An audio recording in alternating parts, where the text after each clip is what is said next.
ಶಾಸಕರಾದ ಯಶವಂತರಾವ್ ಗೌಡ ಪಾಟೀಲ್ ಸಾಹೇಬರಿಗೆ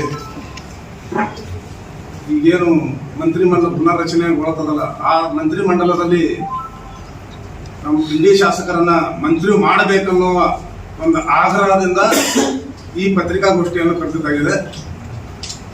2018ರಲ್ಲಿ ನಮ್ಮ ಶಾಸಕರು ಮೊದಲನೇ ಚುನಾವಣೆಯಲ್ಲಿ ಗೆದ್ದು ಬಂದ ಬಳಿಕ ಈ ಮತಕ್ಷೇತ್ರದಲ್ಲಿ ತಾವೇನು ಮಾತು ಕೊಟ್ಟಿದ್ರು ಅವು ಎಲ್ಲ ಮಾತುಗಳನ್ನು ನಡೆಸಿದ್ದಾರಲ್ಲದಕ್ಕೆ ನಾನು ಒಂದೆರಡು ಉದಾಹರಣೆಗಳನ್ನು ಹೇಳ್ತೀನಿ. ಅವತ್ತಿನ ದಿನ ಗೆದ್ದ ಮೊದಲನೇ ದಿನವೇ ಹಾಳು ಬಿದ್ದಂತ ಭೀಮಾಶಂಕರ್ ಸಕ್ಕರೆ ಕಾರ್ಖಾನೆಯನ್ನ ನಾ ಮಾಡೇ ಮುಂದಿನ ಚುನಾವಣೆಗೆ ಹೋಗ್ತೀನಿ ಅಂತ ಹೇಳಿ 4 ವರ್ಷದ ನಂತರ ಆ ಶುಗರ್ ಫ್ಯಾಕ್ಟರಿ ಪ್ರಾರಂಭ ಮಾಡಿ ಗೆದ್ದ 4 ವರ್ಷದಲ್ಲೇ ಶುಗರ್ ಫ್ಯಾಕ್ಟರಿಯನ್ನು ಪ್ರಾರಂಭ ಮಾಡಿ ಅದರ ಜೊತೆಗೇನೆ ಆ 5 ವರ್ಷದಲ್ಲಿ ಇಂಡಿ ಮಿನಿ ವಿಧಾನಸೌಧ ಆಗಿರ್ಬೋದು, ಮತ್ತ ಮೆಗಾ ಮಾರ್ಕೆಟ್ ಆಗಿರ್ಬೋದು, ಹಾಗೆ ಈ ಮತಕ್ಷೇತ್ರದಲ್ಲಿ ವಿದ್ಯುತ್ ಸಮಸ್ಯೆ ಬಹಳ ಇತ್ತು. ಎಲ್ಲ ವಿದ್ಯುತ್ ಸಮಸ್ಯೆ ಯಾವ ರೀತಿಯಪ್ಪ, ಹೆಚ್ಚಿನ ಸ್ಟೇಷನ್ಗಳನ್ನು ಮಾಡುವುದರ ಮುಖಾಂತರ ರೈತರಿಗೆ ವಿದ್ಯುತ್ ಸಮಸ್ಯೆಯನ್ನು ಪರಿಹಾರ ಮಾಡಿದ್ರು. ಅದೇ ರೀತಿ ಮಾನ್ಯ ಯಶವಂತರಾವ್ ಗೌಡರು ದೂರದೃಷ್ಟಿಯುಳ್ಳ ನಾಯಕರಾಗಿದ್ದಾರೆ. ಅವರನ್ನ ಈ ಮತಕ್ಷೇತ್ರದ ಇಂಡಿ ಮತಕ್ಷೇತ್ರ ವಿಜಯಪುರ ಜಿಲ್ಲೆಯಲ್ಲಿನೇ ಅತಿ ದೊಡ್ಡದಾದ ತಾಲೂಕಿದು.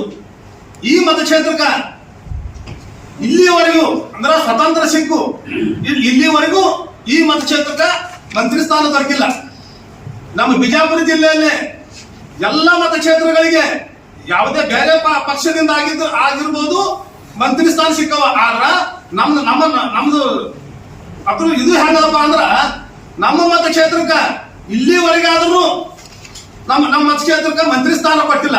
ಅದಕ್ಕ ಇವತ್ತ ಈ ನಮ್ಮ ಮತಕ್ಷೇತ್ರದ ಕಾರ್ಯಕರ್ತರು ಕಾಂಗ್ರೆಸ್ ಪಕ್ಷದ ಮೇಲೆ ಅವಲಂಬನೆ ಇಟ್ಟು ಇವತ್ತು ಮಾನ್ಯ ಶಾಸಕರನ್ನ 3 ಬಾರಿ ನಾವು ಶಾಸಕರನ್ನ ಮಾಡಿದೆವು.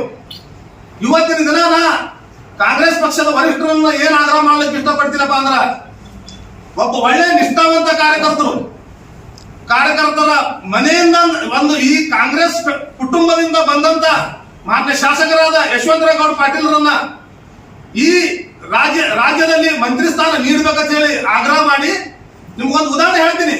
20 ವರ್ಷಗಳ ಹಿಂದೆ, ಕಳೆದ 20 ವರ್ಷಗಳ ಹಿಂದೆ ಶಾಸಕರಿಗೆ ಮತಕ್ಷೇತ್ರ MLA ಆಗುತ್ತಿದ್ದ ಮೊದಲ ಈ ಮತಕ್ಷೇತ್ರದೊಳಗ ಕಾಂಗ್ರೆಸ್ ಪರಿಸ್ಥಿತಿ ಯಾವ ರೀತಿ ಇತ್ತಪ್ಪ ಅಂದ್ರ ಬಹಳ ಹೀನಾಯವಾದಂತ ಪರಿಸ್ಥಿತಿ ಇತ್ತು. ಇಲ್ಲಿ ಕಾರ್ಯಕರ್ತರು ಸಿಗ್ತಿದ್ದಿಲ್ಲ. ಯಾವುದು ಇವತ್ತ ಪುರಸಭೆ ಆಗಿರ್ಬೋದು, ಗ್ರಾಮ ಪಂಚಾಯತ್ ಆಗಿರ್ಬೋದು, ಜಿಲ್ಲಾ ಪಂಚಾಯತ್ ಆಗಿರ್ಬೋದು, ತಾಲೂಕ್ ಪಂಚಾಯತಿ ಇಲೆಕ್ಷನ್ ನಿಂದಿರ್ಬೇಕಾದ್ರೆ ಕಾರ್ಯಕರ್ತರು ಸಿಗ್ತಿದ್ದಿಲ್ಲ. ಅಂತದನ್ನ ಇವತ್ತಿನ ಬೇರು ಮಟ್ಟದಿಂದ ತಳಮಟ್ಟದಿಂದ ಪಕ್ಷವನ್ನ ಇವತ್ತು ಸಂಘಟನೆ ಮಾಡಿ ಸಂಘಟನೆ ಚತುರರಾದಂತ ಮಾನ್ಯ ಯಶವಂತರಾವ್ ಗೌಡರು ಈ ಪಕ್ಷವನ್ನ ಬೆಳೆಸಿ ಇವತ್ತು ಯಾವ ರೀತಿ ತಾಲೂಕಿನಲ್ಲಿ ಕಾಂಗ್ರೆಸ್ ಪಕ್ಷದ ಬೇರುಗಳನ್ನು ಬಿಟ್ಟಾರಪ್ಪ ಅಂದ್ರ ನಮ್ಮ ಈಗ ಯಾವುದೇ ಒಂದು ಪಂಚಾಯತಿ ಇಲೆಕ್ಷನ್ ಬಂದ್ರು ಸಹಿತ ನಮ್ಮ ಕಾರ್ಯಕರ್ತರು 10 ಮಂದಿ ಆಕಾಂಕ್ಷಿಗಳು ಇರುವಂತ ಆ ರೀತಿ ಪಕ್ಷ ಸಂಘಟನೆ ಮಾಡಿದ್ರು. ಆ ಕಾರಣಕ್ಕಾಗಿ ಮಾನ್ಯ ಯಶವಂತರಾವ್ ಗೌಡ ಪಾಟೀಲ್ರನ್ನ ಈ ಇಂಡಿ ಮತಕ್ಷೇತ್ರದಿಂದ ಮಂತ್ರಿ ಮಾಡಿದ್ದೇ ಆದ್ರ ನಮ್ಮ ಬಿಜಾಪುರ ಜಿಲ್ಲೆಯನ್ನು ಮತ್ತು ಉತ್ತರ ಕರ್ನಾಟಕದ ಅಭಿವೃದ್ಧಿಗಾಗಿ ಅವರು ದೂರದೃಷ್ಟಿಯುಳ್ಳ ನಾಯಕರಾದಾರ. ಅದರ ಸಲುವಾಗಿ ಅವರಿಗೆ ಮಂತ್ರಿ ಮಾಡದ್ದೇ ಆದ್ರ ನಮ್ಮ ಬಿಜಾಪುರ ಜಿಲ್ಲೆಯೂ ಸುಧಾರಣೆ ಆಗುತ್ತೆ. ಅದರ ಜೊತೆಗೇನೆ ಉತ್ತರ ಕರ್ನಾಟಕದ ಭಾಗವನ್ನು ಸಹಿತ ಅವರು ತಮ್ಮ ಯಾವುದೇ ಸ್ಥಾನ ಕೊಟ್ಟಿರಲಿ ಮಂತ್ರಿ ಮಂಡಲದೊಳಗ ಆ ನಿಟ್ಟಿನೊಳಗ ಕೆಲಸ ಮಾಡ್ತಾರ ಅಂತ ಹೇಳಿ ಒಂದು ವೇಳೆ ಮಾನ್ಯ ಶಾಸಕರಾದ ಯಶವಂತರಾವ್ ಗೌಡ ಪಾಟೀಲ್ರನ್ನ ಮಂತ್ರಿ ಮಂಡಲ ಮಾಡಬೇಕಂತ ಆಗ್ರಹಿಸಿ ಇವತ್ತಿನ ದಿನ ನನ್ನ ತಾಲೂಕಾ ಗ್ಯಾರಂಟಿ ಅಧ್ಯಕ್ಷರನ್ನು ಮಾಡಿದ್ದಾರೆ. ಆ ನನ್ನ ಅಧ್ಯಕ್ಷ ಸ್ಥಾನಕ್ಕೆ ನನ್ನ ಸರ್ವ ಸದಸ್ಯರು ಒಳಗೊಂಡು ನಾ ಇವತ್ತು ನನ್ನ ರಾಜೀನಾಮೆ ಪತ್ರವನ್ನು ನಮ್ಮ ರಾಜ್ಯಾಧ್ಯಕ್ಷರಿಗೆ ಕಳಿಸ್ತಾ ಇದ್ದೀನಿ. ಇವತ್ತಿನ ದಿನ ನನ್ನ ರಾಜೀನಾಮೆ ಪತ್ರವನ್ನ ನಮ್ಮ ರಾಜ್ಯಾಧ್ಯಕ್ಷರಿಗೆ ಹಾಗೂ ಕೆಪಿಸಿಸಿ ಅಧ್ಯಕ್ಷರಾದ ಇವತ್ತಿನ BK ಹರಿಪ್ರಸಾದ್ ಸಾಹೇಬರಿಗೆ ನನ್ನ ರಾಜೀನಾಮೆ ಪತ್ರವನ್ನು ನಾನು ಸಲ್ಲಿಸ್ತಾ ಇದ್ದೀನಿ.